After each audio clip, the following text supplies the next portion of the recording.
Hello and welcome to Tea Break Film Reviews. My name's Michelle and today I'm going to be giving you 10 facts you probably didn't know about Nicolas Cage. Before we start, please consider subscribing to help support this channel so we can keep making videos like this.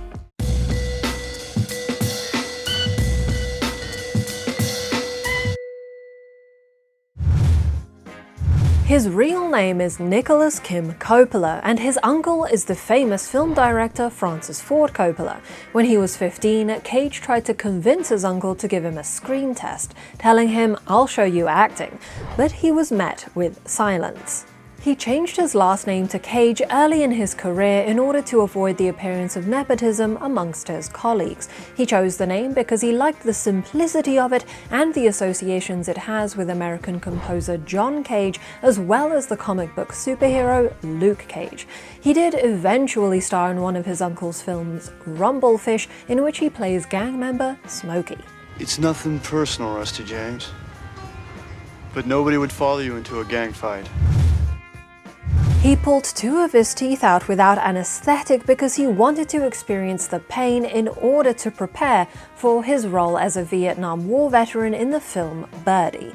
Now, later Cage did admit that they were 2 baby teeth that he needed to remove anyway, so this little bit of method acting was not quite as crazy as it initially seemed.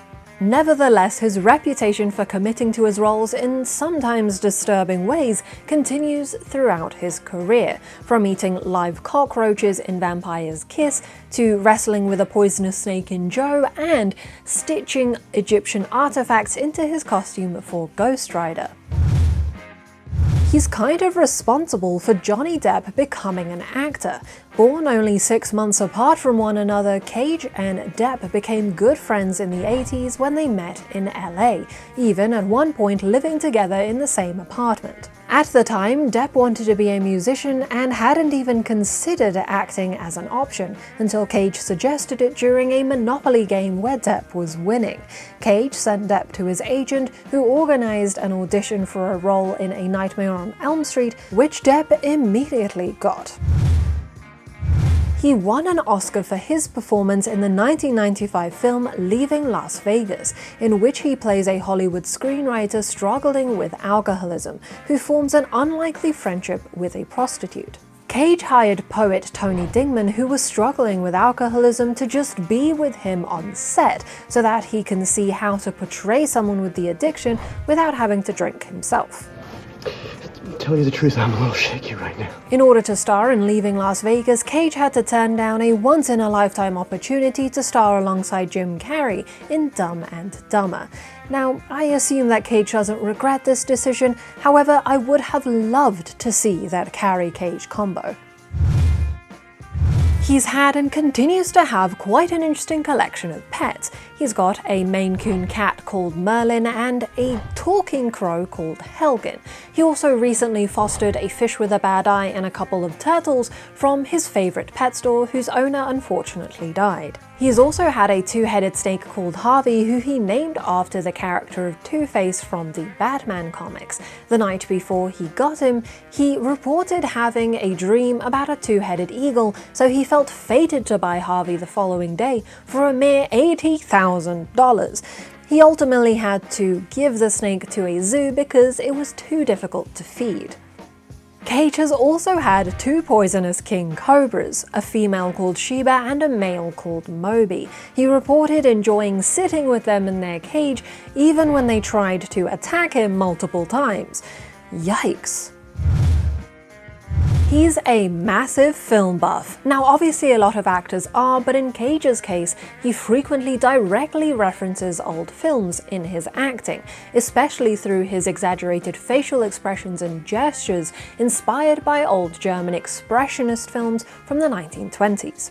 For example, in one of his first films, Moonstruck, he directly references a doctor from Fritz Lang's Metropolis who rips off his glove. I lost my hand! I lost my bride! In the Coen brothers film Raising Arizona, he was inspired by Woody the Woodpecker, and in a more recent addition to his portfolio, Spider-Man Into the Spider-Verse, he took inspiration from traditional noir films starring James Cagney and Humphrey Bogart when constructing his take on Spider-Man noir. He was going to play Superman in a 1997 film adaptation directed by Tim Burton. In fact, the script was written loosely based on the Death of Superman storyline from the comics, with Brainiac as the main villain who plots to and succeeds in killing Superman. Cage's casting was officially announced, but ultimately the film was scrapped. There is a 2015 documentary dedicated to this unmade film, so if you're interested in seeing some concept designs, interviews, and screen tests, then check that out. He developed his own type of method acting called Nouveau shamanic, which is referenced in his new film, The Unbearable Weight of Massive Talent. Nouveau just means new in French, which Cage says he liked the sound of. Shamanic relates to the storytelling tradition that is in part derived from early medicine men and shamans pre-Christianity, which Cage believes prefaces modern-day acting. He was inspired by Brian Bates' book The Way of Weird, which is a fictionalized account of an Anglo-Saxon sorcerer. He's been married 5 times, including with the daughter of Elvis Presley, Lisa Marie Presley, but their marriage only lasted 107 days before they filed for divorce. Interestingly, in the Palme d'Or-winning 1990 film Wild at Heart, directed by David Lynch, Cage plays a character that is inspired by Elvis Presley, and he even performs Presley's song Love Me during the film. Did I ever tell you that this here jacket represents a symbol of my individuality and my belief in personal freedom? Still, Cage's marriage to Lisa was not his shortest. That goes to his Las Vegas marriage to Erica Koike that only lasted 4 days before they filed for annulment. He started acting when he was just a kid.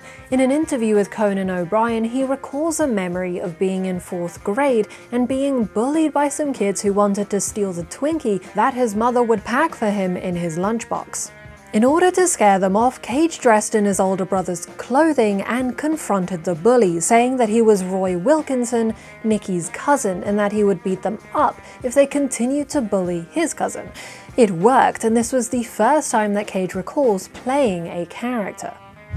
There we have it, 10 facts about Nicolas Cage that you probably didn't know. Thank you for watching. Please like this video if you enjoyed it, subscribe and hit the bell icon if you want to see more videos, and comment with your thoughts on the topic. Which was your favorite fact? For more film content, feel free to follow us on Twitter, Letterboxd, and TikTok. Links in the description. Otherwise, this has been Tea Break Film Reviews. My name's Michelle, and I hope you have a great day.